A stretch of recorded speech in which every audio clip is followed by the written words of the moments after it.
If you're still here, you're an absolute legend, because that means that you've survived a bear market that has been 384 days. We've been going for 384 days since the top, and it's just going down and down and down. And the question is, how long is this bear market going to last? I've got some indicators today, which I'm going to show you, which may give you a sense for how long you need to hang in there if you want to survive the whole bear market. And if you've made it this far, I think you should watch till the end.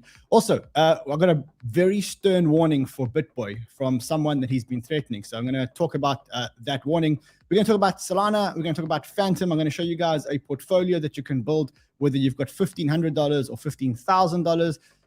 Yeah, we've got a lot to do today. So listen, let's get out of bed. Let's have some fun. Let's do this.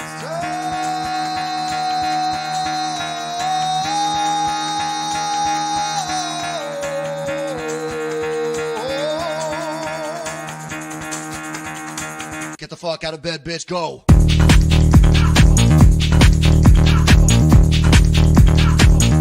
Get up, and then they got go.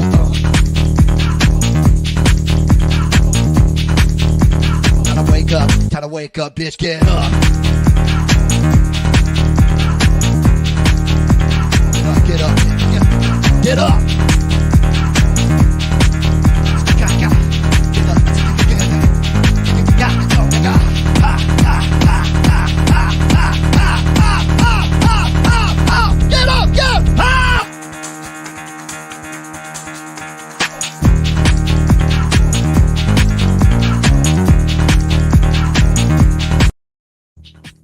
Wakey, wakey, rise and shine, rise and shine, rise and shine. Can you guys hear me? Hold on. What's going on here? Can you hear me now? Okay, am I 100%? Am I loud enough? Why did Carl nod his head? So wakey, wakey, rise and shine, guys. For those of you, I must say, what an amazing community. Here we are in the peak of the bear market, and I've got the Banter fam here, basically waiting in the waiting room. Biggest waiting room numbers we ever had. Also, our subscriber numbers are growing almost like they were growing in the bull market. Crazy, crazy, crazy stuff.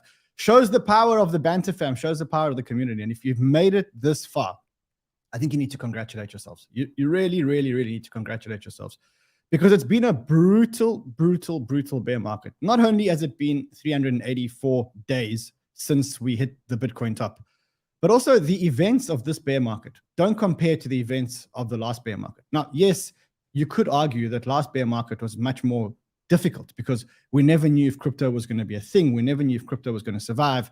In the last bear market, the questions were whether this thing called crypto or blockchain would ever do anything, would ever be invested in by institutions, would ever become anything.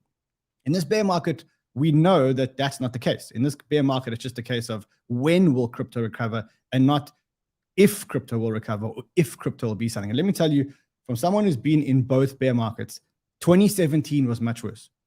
But this one, the drops and the capitulations and the quantums that are involved are much bigger than they were in 2017. So I know it feels like the world is about to end. I know it feels like we get capitulation after capitulation after capitulation. I know we get a hit after a hit after a hit. And every time we think we're going to get stability, something else happens. Somebody else goes into liquidation. Somebody else capitulates.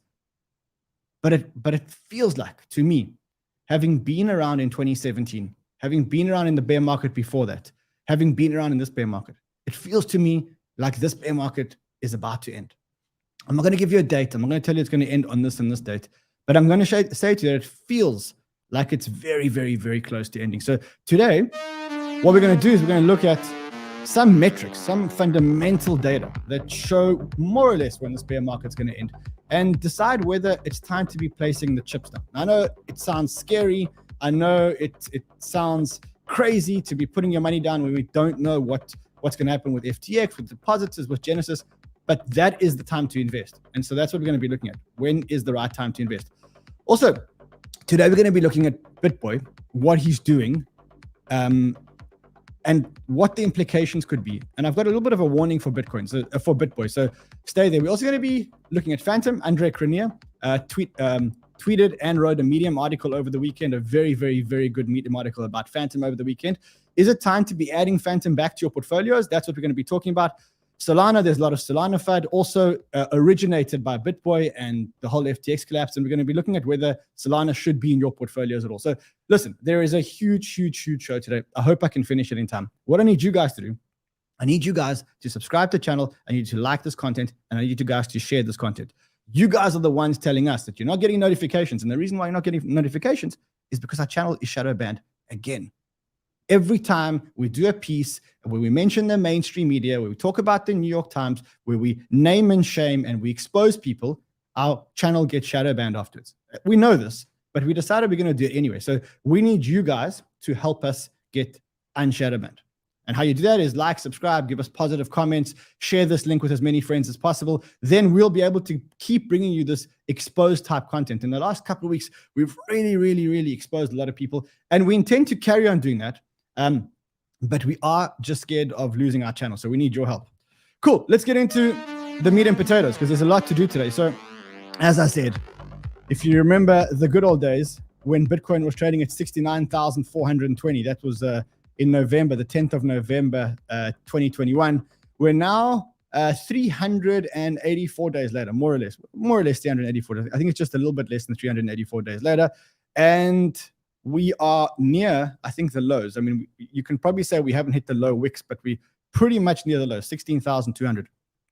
We were looking higher over the weekend, and I was going to take a few positions over the weekend, but then I looked at this GMX dashboard.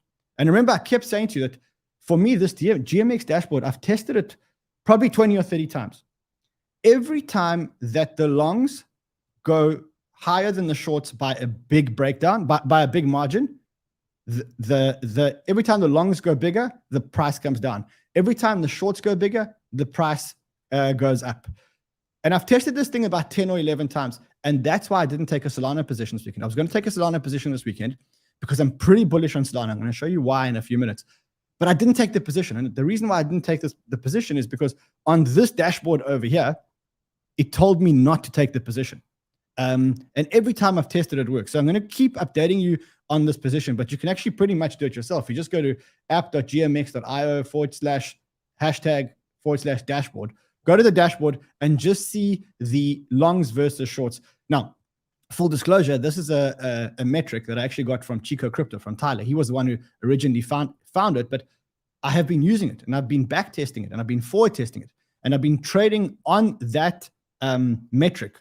And every time I trade on that metric, it seems to be right. So keep watching that metric. Anyway, let's look at the bear market. Let's look at where we are. Let's look at where we can be, where it could be going. So this is all the Bitcoin bear markets. They lumbered Bitcoin bear market 1 to Bitcoin bear market 5.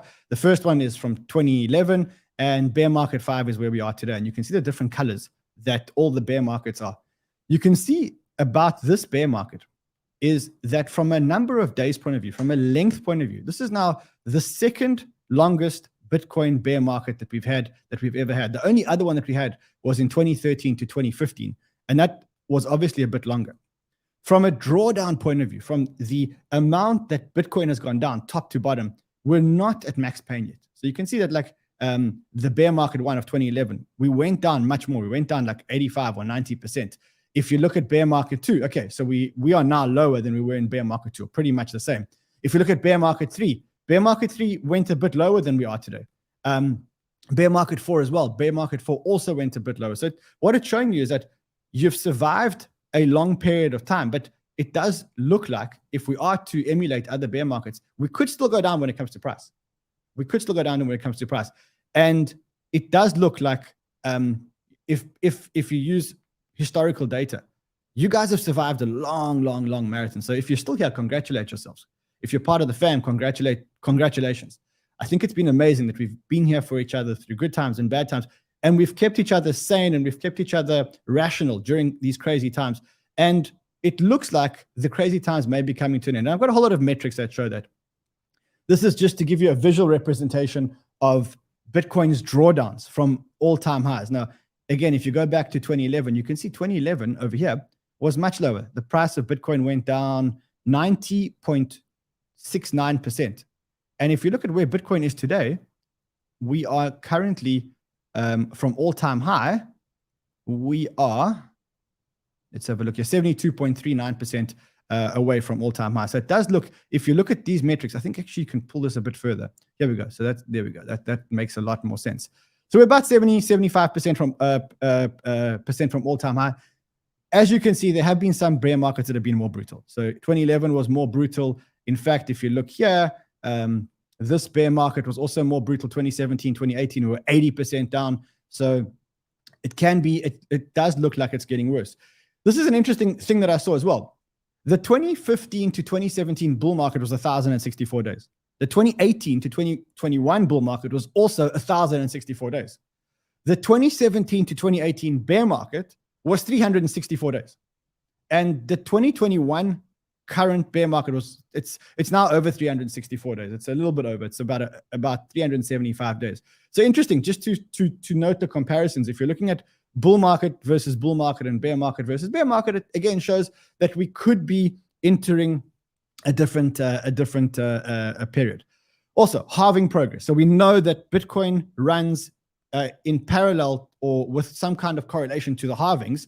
And if you look at the halvings, they're talking about halving progress 64%. And if you look at 64% towards the halving, which means that we have gone 64% towards the next halving, you can see that usually at 64%, that's when the market starts to turn. It happened over here, it happened over here, and now it's happening over here. So if this market is similar to any other cycle, well, we could be turning pretty soon. There are a whole lot of other metrics which show exactly the same thing. So net unrealized profit and loss, which is the amount of unrealized profit and loss in the system. Again, look how long, 165 days of net unrealized profit and loss being in the negative.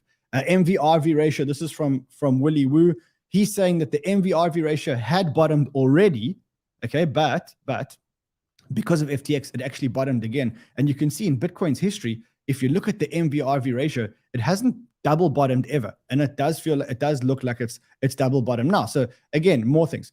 The difference though, between this bear market and other bear markets is that in other bear markets, when the market went down, the retail investor ran for the hills. The retail investor said, look, I got nothing to do. I don't want anything to do with crypto. I don't believe in crypto. It's never going to succeed. But if you look at Bitcoin now and you look at the shrimp addresses, which is the number of entities that own less than one Bitcoin, in this bear market, they seem to be accumulating exponentially, which shows you that there is confidence in the technology. And people are saying, look, you know, this bear market, this dip is probably a good dip for all of us to be buying. Another thing which you should be looking at is you can look at the general mindset in the market. So just look around you and look at the general mindset in the market. The people that are here, you guys watching the show, me, Kyle, James, Fred, all of us, there's not much that can shake us out of crypto anymore. And that's exactly what Andrew Kang says. He says, we might have hit a pocket of what he calls retard strength in the market. What he's saying is, hold on a second. Yeah, it's retard strength. It's like I ain't selling. No matter what happens, I'm not fucking selling. That's what basically retard strength is. And that's kind of where we are, because what he's saying is, look, if you're a hodler and you didn't sell after Luna, and then you didn't sell after Celsius, and then you didn't sell after 3AC, and then you didn't sell after FTX, and you still didn't sell after the Genesis DCG GBTC fund, what would actually make you sell? Like, what is it that would make you sell? If you're still holding your coins, ask yourself a question. What is it that would actually make you sell? And you get to the point where you say, hold on, you're looking at the fundamentals only. And if you're looking at the fundamentals only and you're blocking out the short-term noise, which, by the way, FTX is short-term noise, Genesis is short-term noise, DCG is short-term noise. When you're looking at the fundamentals of technology, there are a whole lot of us who are retards, retard strength, and we're not selling. And that's another sign that we've probably hit the bottom. Then listen, Doops did a thread this weekend. I mean, when the bears, Doops is a bear, right? The problem is when he was born, instead of buying him like decent like toys and stuff, his parents just bought him bears, lots of bears. So in his crib, in his cot, it was just Doops and a whole lot of teddy bears, just teddy bears, teddy bears, teddy bears. As a result, he grew up and he's by nature, he's a very bearish guy. And he wrote a thread this weekend, long thread, 10 parts. Maybe Doops, maybe you can explain it better than I can. Okay, I'm on my mic. Sweet. Okay, well, I have to share screen quick. Let me just do that. 1 second. Okay, there we have it. Yeah, so don't steal the show now. You know what I mean? no, I won't steal it. I'll make it very, very quick. You can go to the tweets if you want to see the whole history. Very, very simply put, I have different vertical lines printed over here. So you have the red, the orange, green, and essentially I want you to focus on the green, which is the fourth halvening event for this cycle. And if you take that and move it across, the orange one over here marks 52 weeks, so exactly 1 year prior to the halvening event.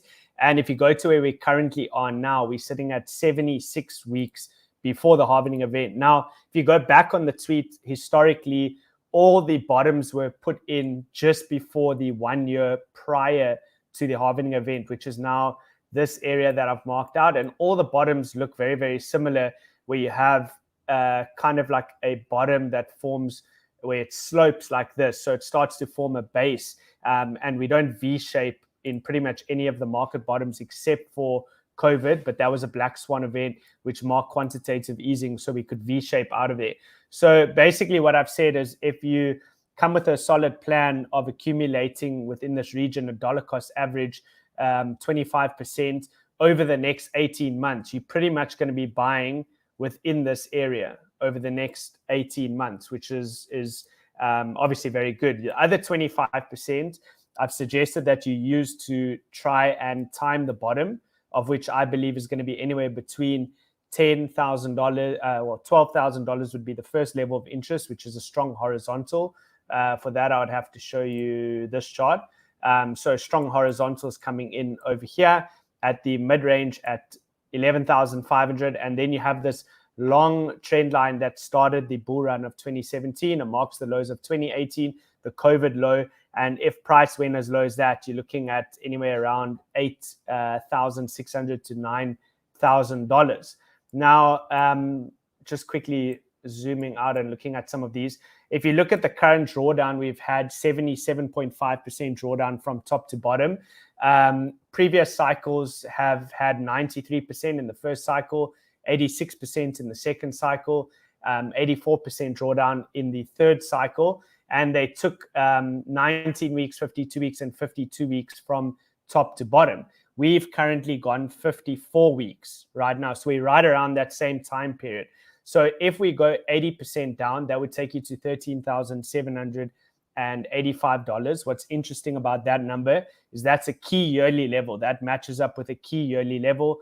Strong horizontal, 85% is the 10K region, and 87% is 8,300, which for me is worst case scenario. You go below that, you're in big trouble, which is why I don't go all in. You reserve 50%. Long story short, before we make this the Carl show, are you starting to buy it? Yes, I'm sticking with this plan. I'm starting to buy. So exactly what I've written over here is, there we go, 25% DC over 18 months, enter the other 25%. So it's about 8% at each strong horizontal. You see how price reacts over there. So you can cut your losses. If I'm wrong and things go way worse than that, I'll be able to salvage a good part of that portfolio. I should hardly lose anything, maybe like 5%. That's basically the plan. Cool. Next top, one more thing. I know it's not the Carl show, but expect the next top to come 52 to 80 weeks post halvening, which would put it anywhere between May and November of 2025. Bitcoin's very mathematically programmed. You don't have to overcomplicate it.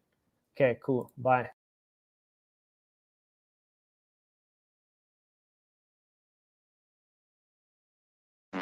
Okay, that was the end of the Carl show.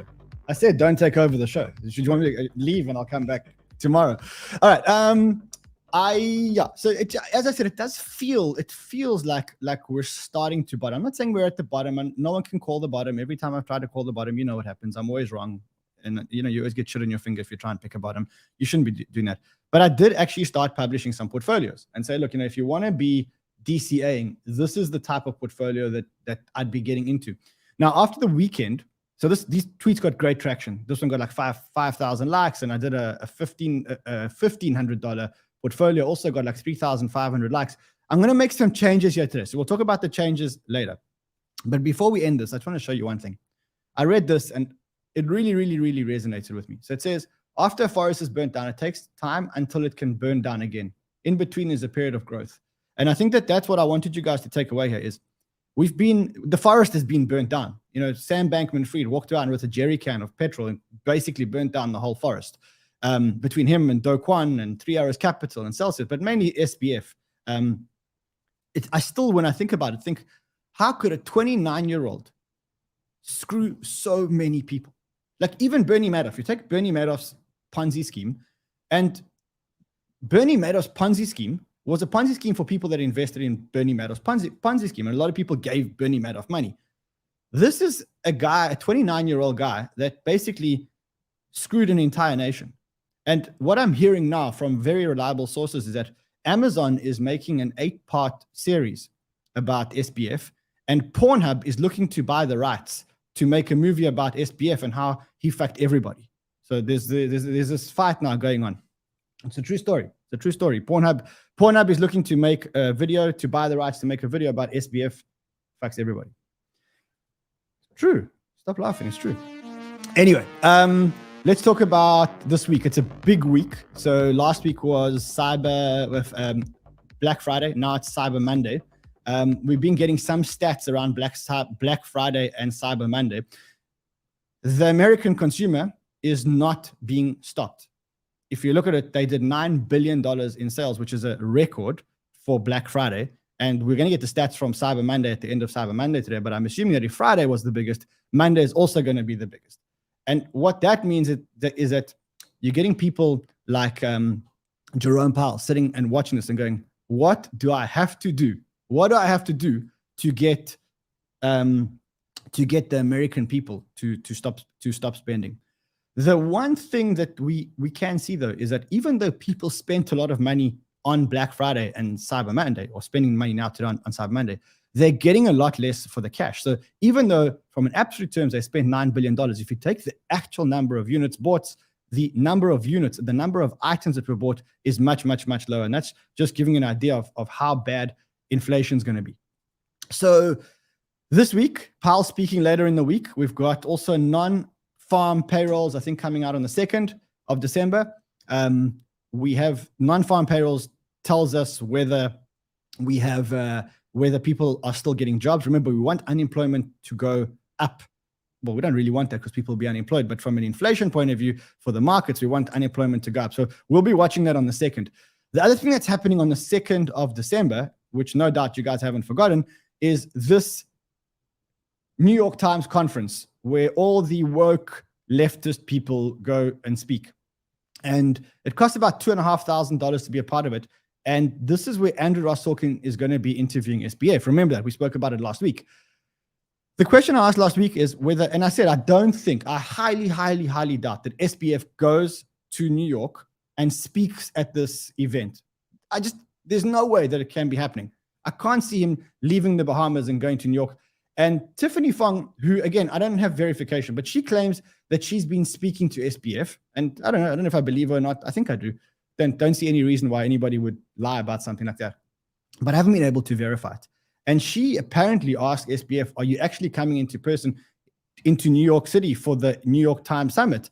And he said, probably not. Now, I think that's probably the right move. There's no chance that SBF is going to New York right now.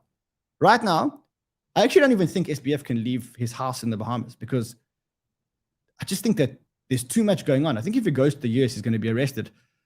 I think if he leaves his house in the Bahamas, the problem is he can't because BitBoy is outside with the whole army of like BitBoy people. BitBoy's outside SBF's house. You've obviously watched this and you've seen this on the weekend. So it started off like this. He said, I'm not playing games today. And he was wearing this like this island style shirt. And you could see that he's in a Bahama type airport. And then I tweeted, I said, my God, he actually did it. BitBoy actually went to the Bahamas. Now, he went to the Bahamas. And it looks like there's a whole like bunch of them in the Bahamas, not only him. And they're calling it the hunt for SBF. But he went to the Bahamas and he literally started to stalk SBF. Like literally, I mean, like hiding behind trees, taking pictures of the guy's house, going to his car, taking photos through the window of his car with meds and stuff in the car. I think this is not Adderall. Adderall is not that color. It doesn't look like it. but no, it's not Adderall. But taking pictures of like stuff, the guy's deodorant in his car, literally being, I mean, you know what? I mean, let's say this. First of all, congratulations to Ben for actually doing it. Because like he said, he's done something that no regulatory authority has actually done. And that is he's actually gone to the Bahamas to go and, well, that's the thing, to go and do what? I mean, it's all very well that he went to the Bahamas, which I think is amazing. But what is he hoping to achieve? I mean, there's no way that SBF would say, hey, BitBoy, come upstairs. Let me entertain you in the penthouse. Let me get you a drink. I know what you've been saying about me. I know you are one of the guys that exposed me. There's no way that SBF was going to invite him up for drinks. So I don't know what BitBoy was trying to do. I think that what BitBoy was trying to do was he was trying to get attention. And, you know, if that was his objective met. Like, well done. He got amazing attention. I think it was a cool PR stunt. I think it was amazing to watch the whole weekend. It was a very boring weekend when it came to crypto pricing. And I think from an attention point of view, I think it was amazing. He got a lot of views. He made a whole lot of videos. I don't know if you guys watched some of the videos. I watched them because I think they were actually very funny and very cool. Show you some of them. I'm sure you guys have seen it. But if you haven't, I'll show you some. Okay, so they do start off with some sound issues, I remember. Yeah, there were some sound issues on these videos and camera issues. But I think they are working. Are they working? There we go. So this is the compound. This is where SBF allegedly lives. It's water. So I'm going to take you fast forward. You can see he walks towards the compound. This is SBF's penthouse, allegedly. I mean, I think we know by now that it is. But Kevin McCarthy's about to lose. Kevin McCarthy's not going to get the speaker now because of this. They're actually, I think there was an article today. So he walks around with his crew until eventually security catch up with him. You can't be what? Okay, I'm just on the phone. I'll be on the phone, right? And the guy says, look, you know, you guys can't be here. So, you know, he didn't make much progress there. He didn't actually get to see SBF. But I mean, I think it was a very, very, very cool PR stunt. He went to see. Apparently, there was one unit at One Cable Beach. He went to see places they rented. Where they didn't even buy. Where so there's a lot of discrepancies on this real estate that they allegedly own property. They've done it with some shell companies and stuff like that. So it's hard to really know what they have. We've been told they did not have a whole floor. They did not have a penthouse. They had one unit here. And we're still trying to figure out where is this $121 million worth of real estate that they have. So yeah, so that's pretty much what he did. He didn't actually get to see SBF, and I don't know what his agenda is. I don't see what the agenda is before that. We were going to go to Bahamas, but we said we'd only go if we can get an exclusive or if we can get an interview with SBF. He seems to have gone just to check it out and just to see what happened. And this is the part that's worrying me. So, you know how I feel about Ben. I think he's a great guy. I think him and I have had long discussions. He's been on the show a few times. I think he's a great guy. I think he's made some mistakes in the past. And I think he's cleaned up well. And I think in this specific downfall of FTX, he's come out as a champion for the people. He's come out really as a champion for the people. He's fighting to get a bill passed, which is the antithesis or the opposite of the SBF bill. He was the first one one of the first people to break the FTX news. Him and I did a couple of interviews. I don't know if you remember, but we spoke about the fact that if SBF may go down, etc. The problem now is that I think that my friend Ben may be getting too addicted to the attention. And as a result of being addicted to the attention, I think that he's taking unnecessary risks. I think he thinks that he is invincible, undefeatable. And I think that the problem with that is that I think he may take too many risks, either because he's getting overconfident or because he is addicted to the attention. And I'm just worried for Ben that it's not going to end well. I hope it does, but I'm really worried that it's not going to end well because he seems to be picking fights with a whole lot of people. Great. You picked a fight with SBF and it worked. Congratulations. I think that's really, really, really amazing. You did a great service to the industry. You went to Bahamas. You got a whole lot of views. You got a whole lot of clicks. You got a whole lot of attention, but you didn't actually meet SBF. And I think it was a great PR stunt. I think well done to Ben. But this is where I'm starting to feel a little bit uncomfortable. This is where I'm starting to feel a little bit uncomfortable. So he's taking on the Solana blockchain. His view is that the Solana blockchain kept getting paused because it was an attack. It wasn't an attack from the outside. It was an attack by SBF to be able to launder funds. He said every time the Solana blockchain paused, it was actually Alameda Research laundering money and brute forcing transactions. There are others out there.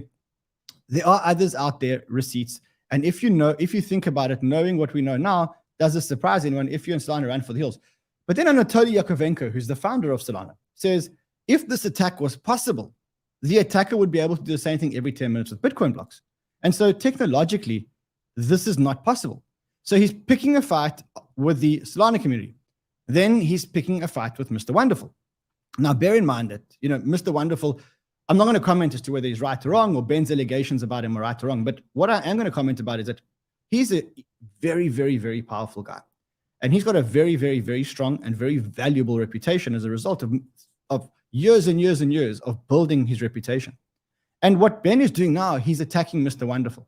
Now, Ben may be right, but he also may be ahead of himself and he may be wrong. I don't know.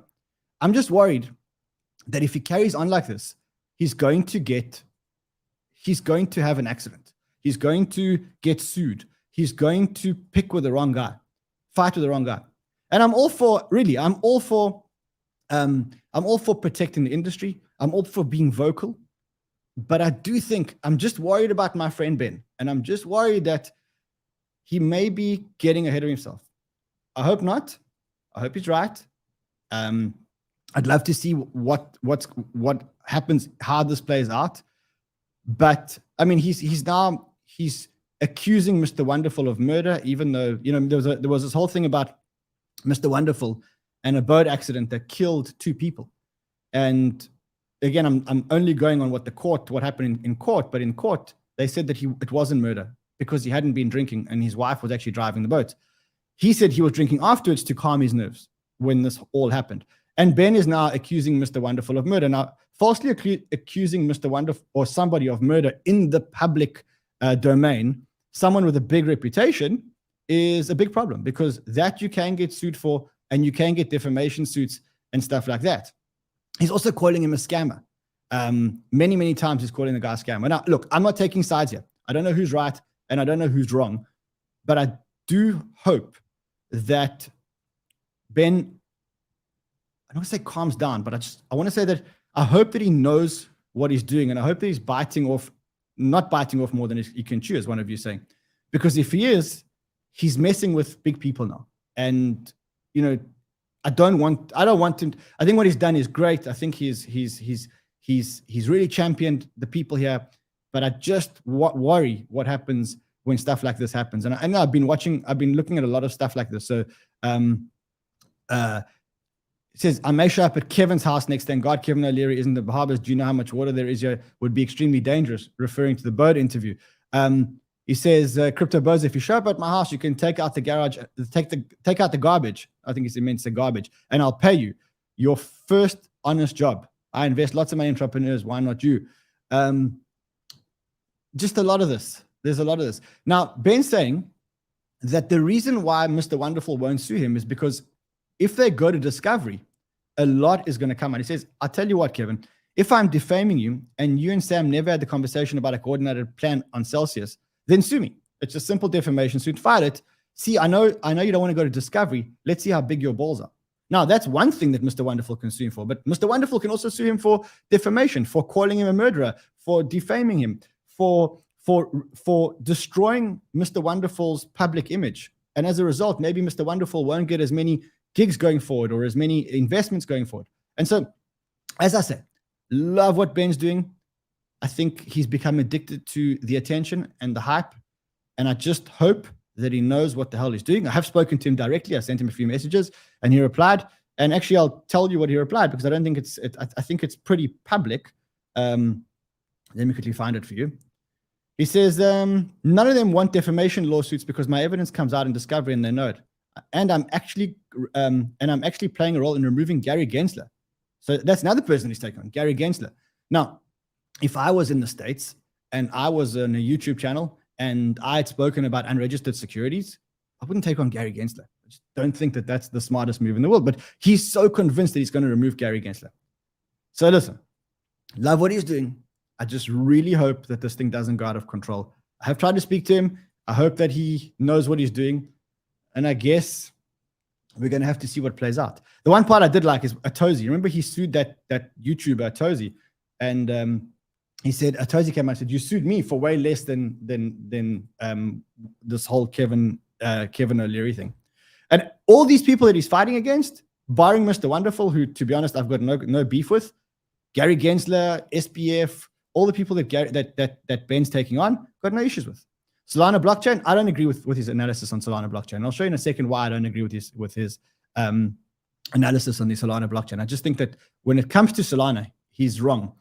And James from Invest Answers actually made a cool video this weekend, which you should go and watch. Everybody here should go and watch this video. It's called "Is Solana Dead?" And it's a definitive study. And James really goes into detail with all slides and stats. And James's kind of videos, very, very cool, all about stats. And if you look at the stats, there's really not much that you can argue that Solana does have a very, very bright future. And that's why I was looking to buy some Solana this weekend. If you look at Sol, number one, there was this questionnaire done with Solana devs, 107 Solana devs after the FTX collapse. And it says, how are you feeling about Solana? Are you deploying on any other chains? What is a developer net promoter score? What is a consumer net promoter score? Developer experience of building on Solana, and was your team directly impacted by FTX? And so if you look at the stats here, first thing is, how are you feeling about Solana? Out of 107 responses, 5, I'm not fucking leaving, 54, 4, 24, 3, 18. So people aren't leaving, developers aren't leaving the Solana blockchain. Are you deploying on any other chains?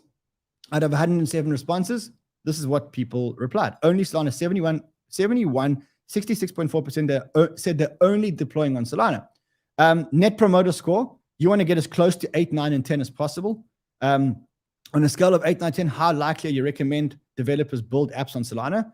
So look at that. Look at the overwhelming majority say that the devs are saying it. So you take all of that and you take all of this, and it looks like Solana is still strong. And then you overlay that with developer activity, and you overlay that with transactions and specifically NFT growth, and you can see that NFTs in Solana are still growing. Even though there's an NFT downturn, NFTs in Solana are still growing. So for me, I don't believe this FUD that Ben is doing on Solana. I think it's technologically not possible unless he knows something that we don't know. And if I look at the fundamentals on Solana, the fundamentals are very strong. And that's why I included it in the portfolios. And to be honest, I'm actually starting to buy Solana again. Slowly. I'm not aping into anything, but I am starting to buy Solana again. And the reason why, again, just go and watch this video that James made. It's not our James. It's James from Invest Answers. Our James can't make a video like this. He doesn't have the knowledge about Solana. You know what I mean? But yeah, so I'm looking a little bit at buying Solana. The other one that I've changed my mind on this weekend is Fantom. So remember I said to you guys that I wasn't buying more Fantom. I wasn't selling my Fantom, but I wasn't buying any more Fantom. And the reason why I wasn't buying any more Fantom, I said, look, there's two things that Fantom doesn't have that I needed. The first thing is I don't have a charismatic leader. So like Ethereum has Vitalik, Avalanche has Emin, Solana has Anatoly and Raj. And I just felt that Fantom didn't have a leader, because ever since Andre Cronje left, like there's no leader, there's no champion of the blockchain. Now, of course, you got Michael, who's heading up the Fantom Foundation, but I don't think that he's strong enough to be this charismatic leader. So I always say to you guys that, if the thesis changes, then you've got to be able to change your mind about whether you're buying or selling. The other reason I said to you I'm not willing to buy Fantom is because there's not enough VCs behind it. There's just not enough VCs building enough cool or investing in people building enough cool shit on Fantom.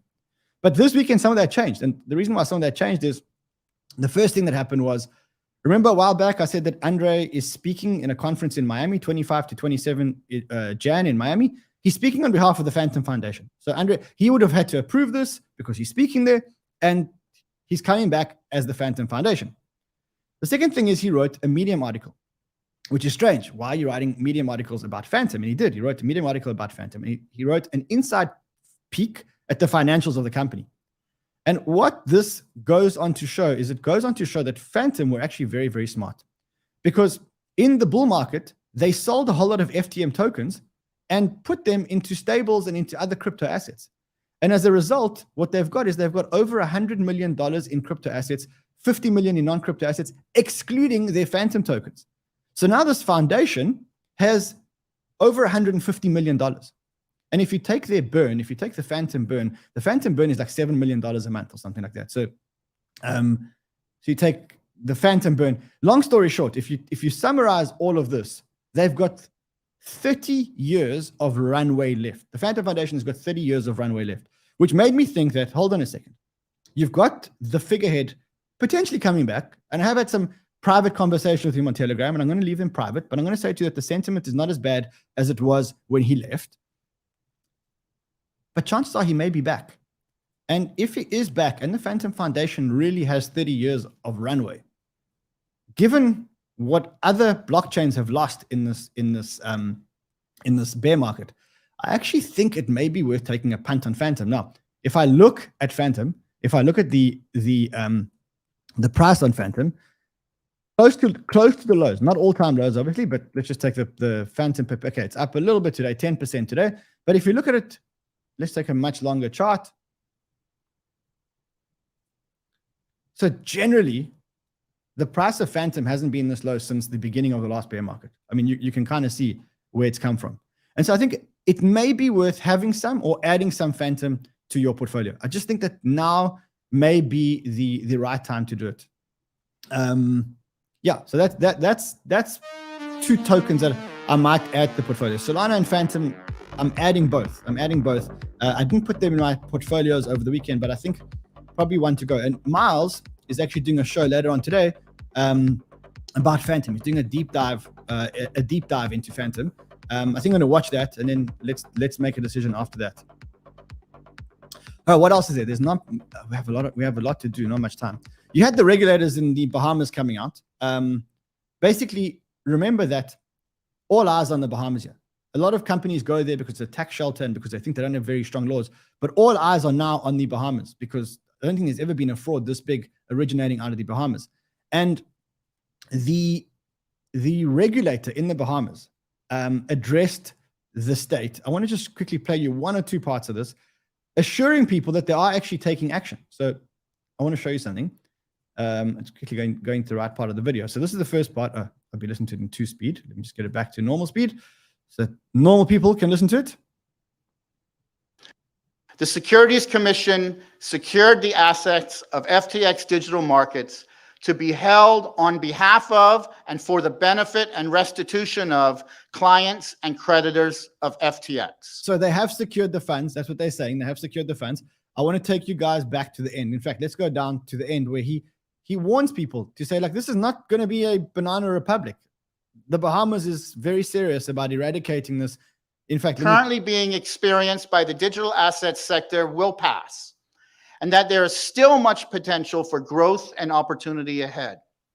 In fact, I am fully confident that as matters progress and the activities of the FTX group are either restructured or wound down, the Bahamas will emerge, held in even higher esteem. A turbulent cryptocurrency period on a global basis and the downfall of a single Bahamian company in no way threatens a bright future for the Bahamas. See, so he's fighting for the Bahamas, but then you do a bit of research as to who this guy is, and Twitter does amazing research, and they said the Attorney General for the Bahamas has promised an active and ongoing investigation into SBF and FTX, but he was the chief legal officer at Deltec Bank, which was Tether's bank. So it just looks like everyone's, the Bahamas is a very small place. And now everybody's watching the Bahamas. So let's keep our eyes on the Bahamas and everything else that's happening there. There were a couple of other things. Wow, there's so much to do today. There's so much happening today. DCG or Genesis says that if they don't get money soon, they are going to actually go into liquidation. And as we showed you last week, DCG have admitted that they actually owe Genesis $2 billion. They owe $575 million, which is due in May 2023.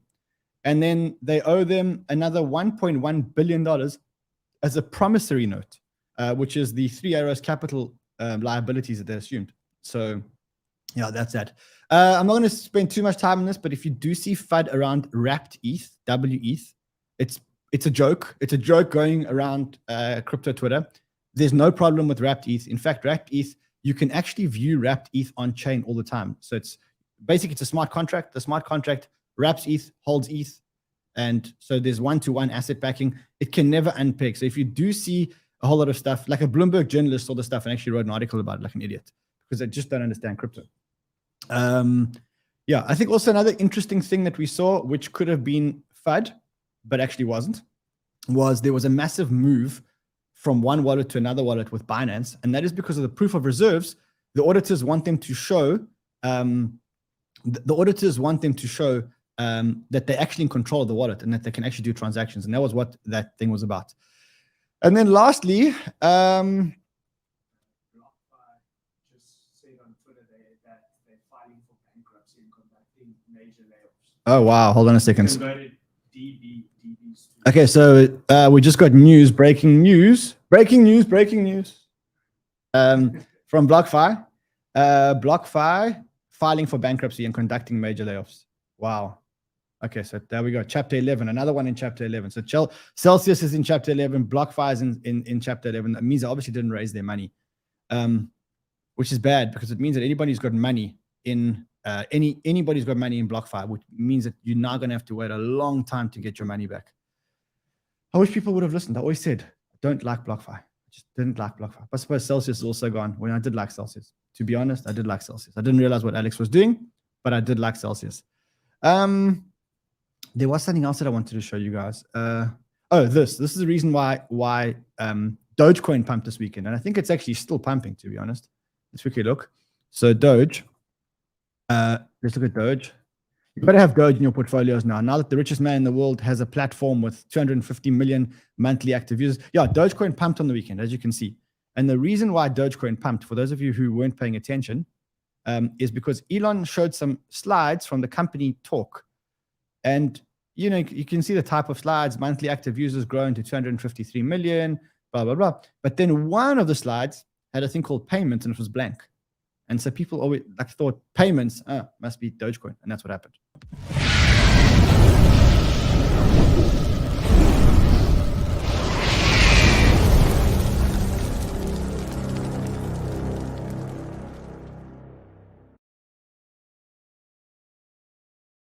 Can't believe what I did. I can't believe I did that. How am I going to get myself out of this? I got to untrade it. What is this? How do you I have to untrade it. I have to hedge the bet. Yeah, I have to hedge the bet. That's what I have to do.